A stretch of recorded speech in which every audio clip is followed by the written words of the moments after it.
आप सब। तो इससे पहले वाले वीडियो में अपन देख रहे थे, अपन ने ज्योमेट्री स्टार्ट किया था, कोऑर्डिनेट ज्योमेट्री, जो आपकी बुक का चैप्टर 7 है और 7.1 हम क्वेश्चन आंसर समेत कंप्लीट कर चुके थे एनसीईआरटी के, है ना। आज अपन देखने वाले हैं सेक्शन फॉर्मूला। क्या होता है section formula? It is something related to coordinate geometry, so that इसको इसी उसमें रखा गया है ना। तो अपन बात करेंगे सेक्शन फॉर्मूला की, लेकिन इससे पहले कि अपन सेक्शन फॉर्मूला पे जाएं, जिस बेसिक कॉन्सेप्ट से हमने सेक्शन फॉर्मूले को डिराइव किया है वो बेसिक कॉन्सेप्ट अपन देखते हैं, और वो बेसिक कॉन्सेप्ट आपका है सिमिलरिटी का। सिमिलरिटी क्राइटेरिया क्या होता है? सिमिलरिटी क्राइटेरिया बच्चों आपने जनरली स्क्वायर देखे है ना।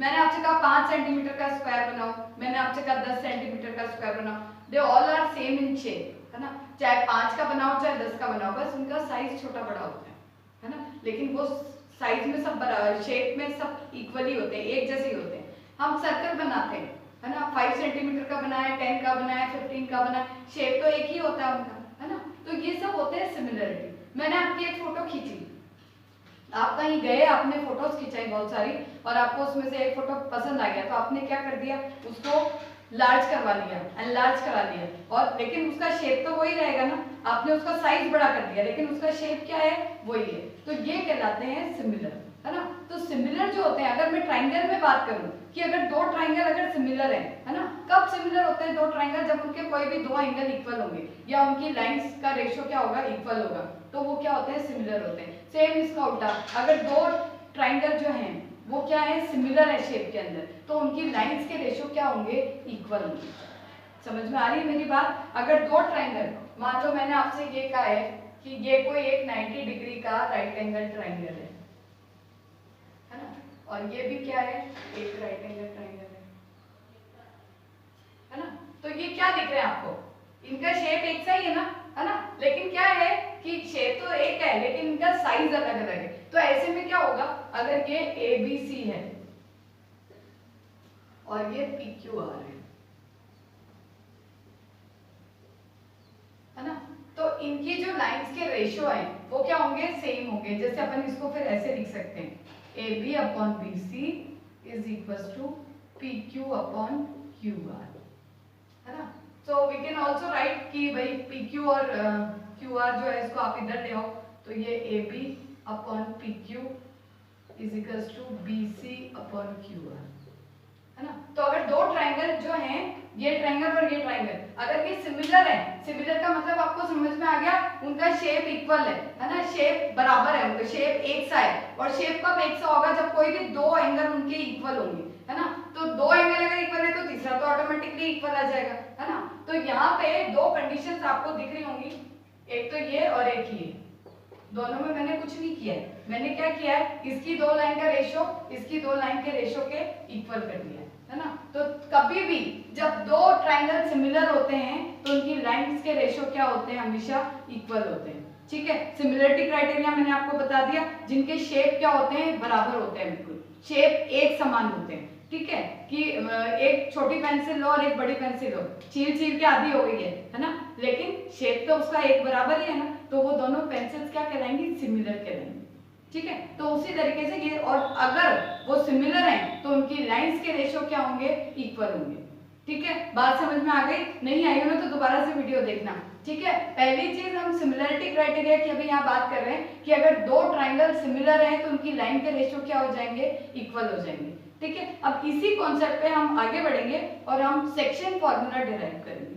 ठीक है, क्या होता है सेक्शन फॉर्मूला, एक फिगर देखते हैं, उसके बाद में पता चलेगा।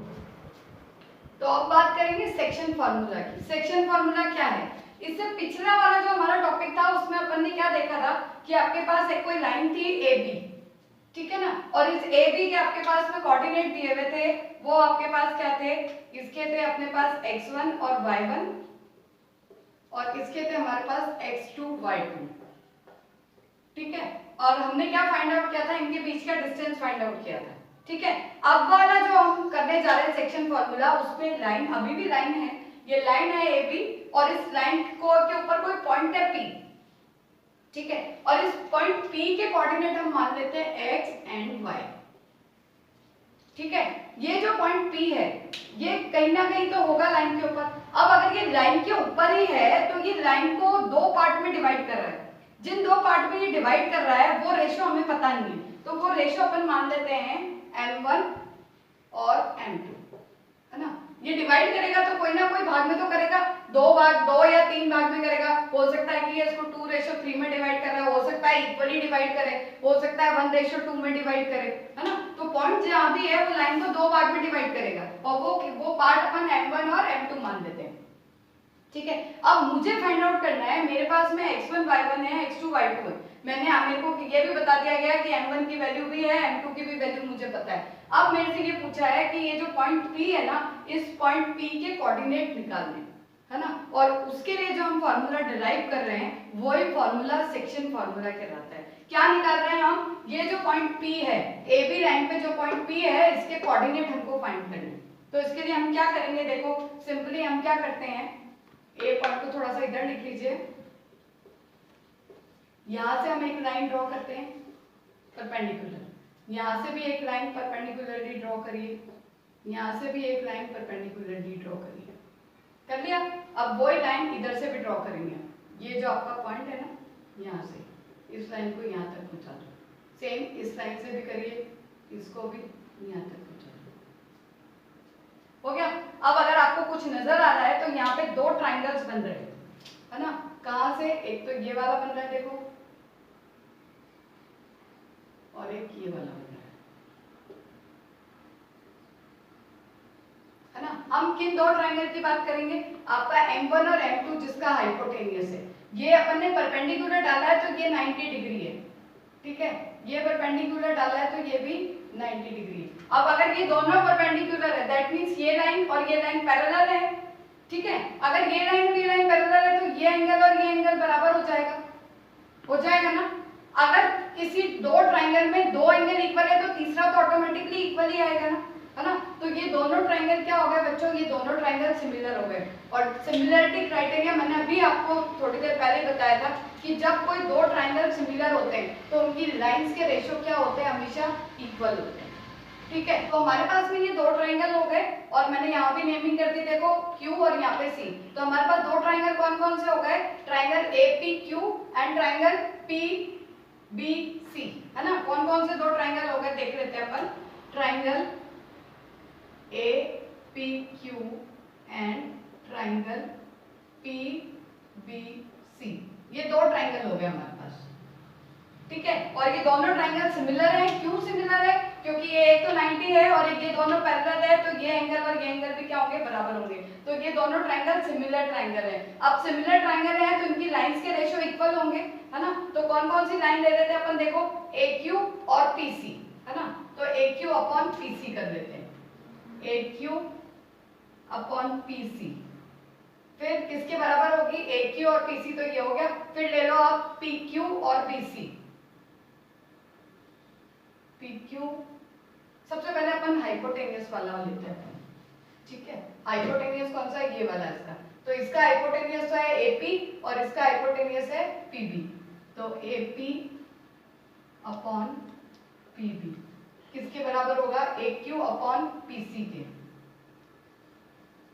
AQ अपॉन PC के।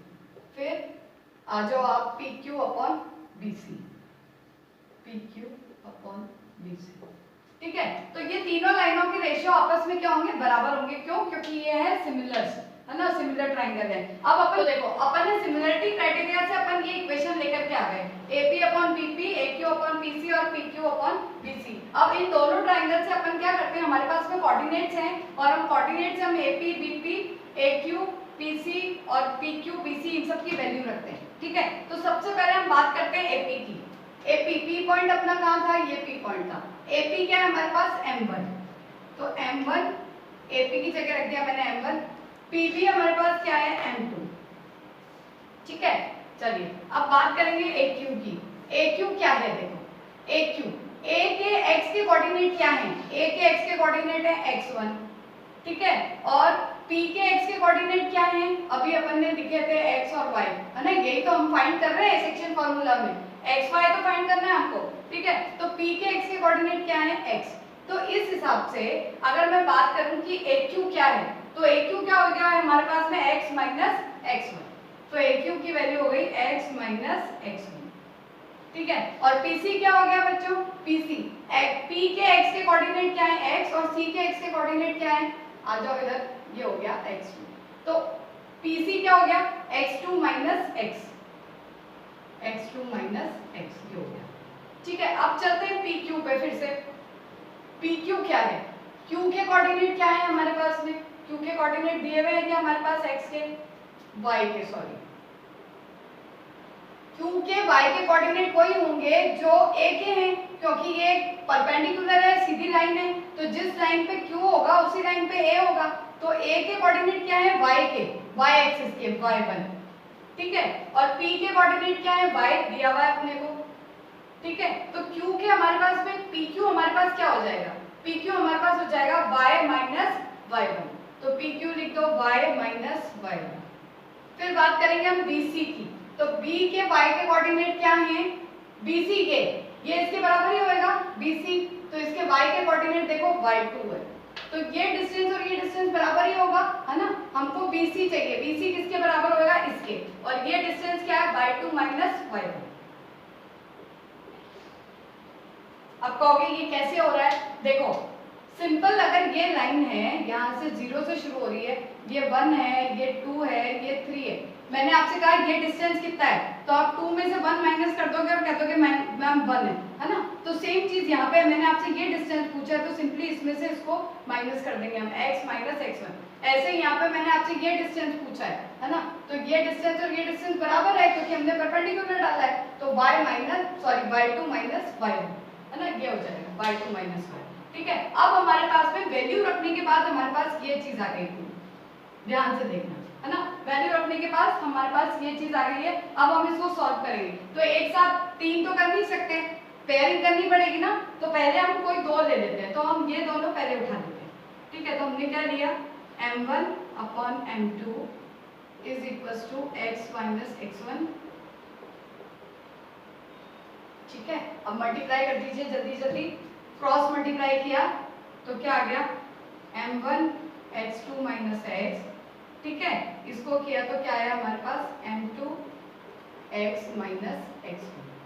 जल्दी करके सॉल्व कर देते हैं, m1 x2 minus mx, m1x sorry, यहाँ क्या आया m2x माइनस m2x1, ठीक है, ये आया। अब हमें चाहिए क्या, हमें x की वैल्यू चाहिए, तो हम x की टर्म को एक तरफ कर देते हैं पहले, x की टर्म कहाँ है, एक तो ये है एक ये है, तो इसको हम उधर भेज देते हैं, x वाली को उधर भेज दो, तो यहाँ क्या रह जाएगा m1 x2, इसको इधर ले आओ, प्लस m2 x1, और x की टर्म को उधर भेजा तो ये हो गया m2 plus m1, x common ले लिया, क्या किया मैंने, देखो m1 x2 अपनी जगह पे ही है, m2 x1 को मैं इधर ले आई, m1 x को उधर भेज दिया, और भेज के मैंने x कॉमन ले लिया, ठीक है। अब मेरे को x की वैल्यू चाहिए, तो मैं ये पूरे ब्रैकेट वाली टर्म को इधर नीचे ले आती हूँ, तो मेरे पास क्या आ जाएगा, m1 x2 plus m2 x1 upon में आ गया m1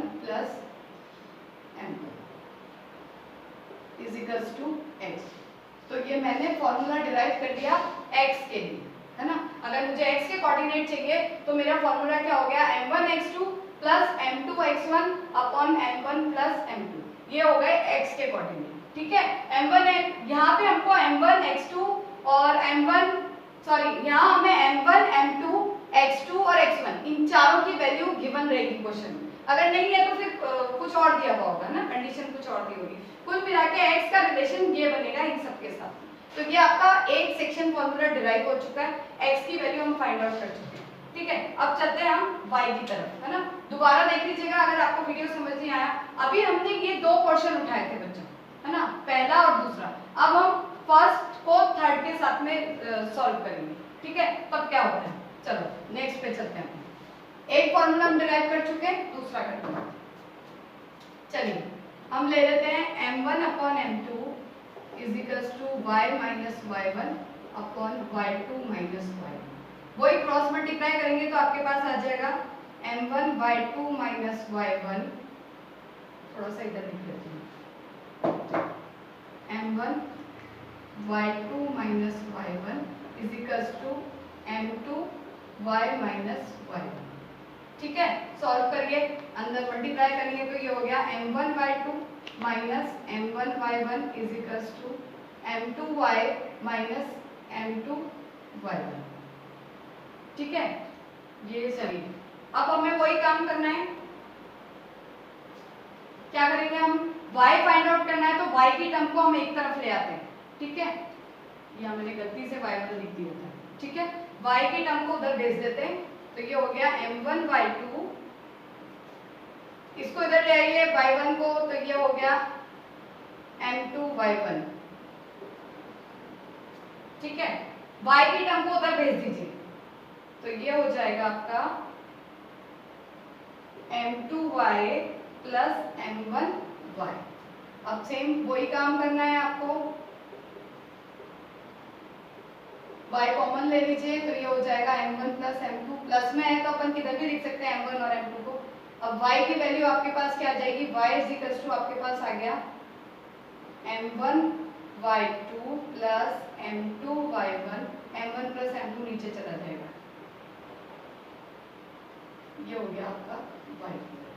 तो इस तरीके से हमने दूसरा सेक्शन फॉर्मूला निकाल लिया, दैट इज ये y is equals to m1 y2 plus m2 y1 upon m1 plus m2, है ना। तो अपन ने दोनों सेक्शन फॉर्मूले देख लिए। ठीक है, कब x कैसे निकाल सकते हैं हम, इस रिलेशन के थ्रू, y कैसे निकाल सकते हैं हम, इस रिलेशन के थ्रू।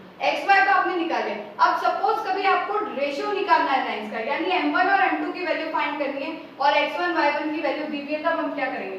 देखो, जब आपको x1 y1 अगर बात कर रहा है वो केवल आपको x के कोऑर्डिनेट दिए हुए और रेशियो पूछा है तो आप ये फार्मूला यूज कर सकते हो, m1 अपन m2 x माइनस x1 और x2 माइनस x। ठीक है, अगर आपको y के कोऑर्डिनेट दिए हुए और फिर रेशियो पूछा है तो आप ये यूज कर सकते हो। ठीक है, चलिए एक बार मैं इनको सबको एक साथ लिख देती हूँ। So finally we got our section formula, that is x is equals to m1 x2 plus m2 x1 upon m1 plus m2 और y is equals to m1 y2 plus m2 y1 upon m1 plus m2। ये आपका section formula है, x और y। आपको यही याद रखना है, किसके लिए, हम ये कोऑर्डिनेट है x y, इसकी हम वैल्यू फाइंड करते हैं। यहाँ पे हमको x1 y1 और x2 y2 की वैल्यू दी रहती है, m1 और m2 की वैल्यू दी रहती है। ठीक है, तो आपको अगर x y फाइंड करना है तो आपको ये दोनों फॉर्मूले लगाने हैं जिसको हम सेक्शन फॉर्मूला कहते हैं। और सपोज अगर आपको कहीं रेशियो फाइंड आउट करना है तो x के कोऑर्डिनेट दिए हुए हैं तो ये वाला फॉर्मूला लगाइए और y के दिए हुए हैं तो ये वाला लगाइए। दोनों कैसे डिराइव हुआ है वो आप अभी देख ही चुके हैं। ठीक है, तो इन दोनों को अच्छे से याद कर लीजिए, नोट कर लीजिए अपनी कॉपी में। ठीक है ना, और उसके बाद में फिर अपन एक्सरसाइज करना शुरू करते हैं। तो एक्सरसाइज करेंगे अपन अपने नेक्स्ट वीडियो में। आप इसको एक बार अगेन वीडियो को दोबारा से देखिए, अपना कॉन्सेप्ट पहले क्लियर कीजिए, फिर अपन क्वेश्चन आंसर्स करते हैं। ठीक है, टेक केयर।